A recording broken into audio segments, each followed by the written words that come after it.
I would apologize because I will leave early because I have my flight to catch. But I'm here today to underscore and to show our support for the cause of maritime economy and blue economy, which is Pakistan's great endowment. Pakistan is amongst those countries that has been gifted by the nature a 1,000-kilometer long coastline and almost 290,000 square kilometers of exclusive economic zone and continental shelf area. That makes the blue Pakistan the second biggest province of Pakistan after Balochistan, which is about 350,000 square kilometers. But unfortunately, we have not been able to tap the potential of this blue province of Pakistan, offering immense opportunities.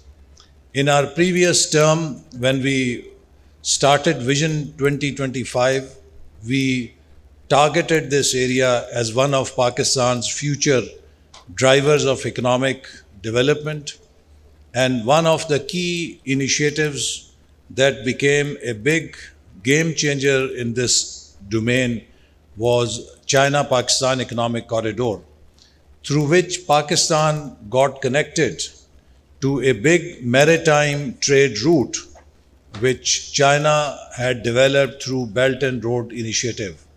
And Gwadar Port, that offers immense potential to be a hub for transshipment, was developed to become a leading port and a smart seaport in the region. We did a lot of work, but unfortunately, that trajectory and that journey could not continue beyond 2018. And that also shows the story of Pakistan's 75 years of development journey. Pakistan is, as you know, unfortunately grappling with severe economic challenges, not only because of the climate disaster that hit us last year with $30 billion hit, while our contribution to global carbon emissions is less than 1%, but we had to suffer a big cost for the irresponsible development of developed countries. But today, unfortunately, those countries are not willing to share their burden of the loss that they are causing to developing countries like Pakistan. And we have to bear the major burden of reconstruction and also trying to fight the danger and challenge of climate disaster for the future. But beyond that, we also today face economic challenges because of the discontinuity in economic policies. I think, all these development seminars and concepts are good. It is about time that we as a nation also understand that why we are where we are. And to me, there are two fundamental problems that we have to fix for future. One, we could not develop Pakistan as an export-led growth economy. And to develop Pakistan as an export-led economy, again, depends very much how we utilize our maritime opportunities and how we seize the opportunities that blue economy offers. How are our ports performing? How competitive they are in terms of taking out and bringing in logistics. So that is just one part of it. But beyond that, there is so much potential for Pakistan to earn foreign exchange through export of fisheries, through coastal tourism, through exploration of minerals, through maritime transport. Gwadar alone can earn billions of dollars by becoming a port for transshipment to Central Asia and Gulf states. So these are all opportunities that we have to leverage. And if you look at the new emerging opportunities like aquaculture, maritime, biotechnology, oceanic renewable energy, maritime tourism, and so many other opportunities. It is estimated by some studies that Pakistan can benefit from blue economy to the tune of $100 billion. That is a very conservative estimate that how much we can take benefit by developing a blue economy. So in Ministry of Planning and Development, during our last tenure, we pioneered the idea of changing Ministry of Ports and Shipping to Ministry of Maritime Affairs, because we wanted to take this sector much beyond just port and shipping and to tap into the potential of our maritime economy or blue economy. And we also set up a special unit with Pakistan Navy's assistance and had an officer deputed in Ministry of Planning to work with us on the challenge of and the opportunity of blue economy. So we have a blue economy unit in Ministry of Planning. Blue economy is very much integrated part of our future economic planning. But as I said, the real challenge now is that how do we ensure continuity of policies in this country? Vision 2025 that was started in 2014 at a time when country did not have enough electricity. We had 16, 18 hours of power shortages. But within 4 years, we were able to add 11,000 megawatts of new power into the national grid.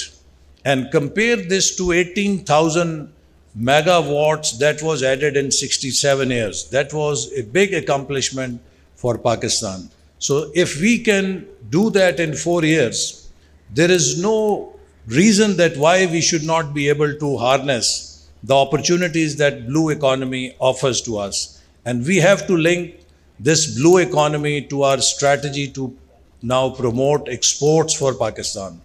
The future of Pakistan depends how fast can we grow our present $32 billion export to $100 billion mark. Whether we do it in 5 to 8 years or we do it in 12 to 15 years. These are the two trajectories that will decide the future of our economy. And I think we have no option except to gear up and ensure that we follow with full focus and concerted effort the economic potential of Pakistan to produce exports and also to link our maritime sector to facilitate this export performance, which means turning our ports into very efficient ports, turning our maritime operations into efficient operations. It is a sad state that Pakistan National Shipping Corporation, which at one time was a leading flag carrier of Pakistan on the oceans, is today gone, is nowhere. There was just like PIA was leading the way in Asia at one time. So we have to really do introspection that why have we not been able to translate these big success stories of the past into continued stories of success. And I think we need to now revive those traditions. If we don't have enough ships in our fleet, we will not be a strong exporting nation. If our ports are not strong, we cannot be a strong exporting nation. We have huge engineering capability. At one time, Karachi shipyard used to make ships for PNSC and similarly other carriers. But today, that opportunity is no more there. So we have given Pakistan Karachi shipyard a very big project in the previous term.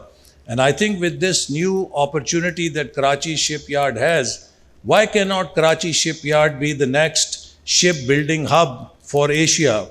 And why cannot we manufacture ships here for other countries and do them more efficiently so that we have more orders and we can have more exports? But important thing is that while we develop our maritime potential, we understand the logic of the blue economy. Why was blue economy word used from maritime economy. It was used because the way we were using our resources, we are destroying the health of the ecosystem of planet Earth. Today, there are projections that if we continue what we are doing, by 2050, there will be more plastic in the oceans than we have the fishes. Now, we cannot destroy the ecosystem in our oceans like we have destroyed the ecosystem on our land. So, this planet, which essentially is a blue planet with 70% water, also deserves that the oceans and the seas are preserved. And how we take care of this resource is pretty much evident if you happen to take a ride on a ship or a boat to 𝐄𝐦𝐻𝐦𝐬𝐻.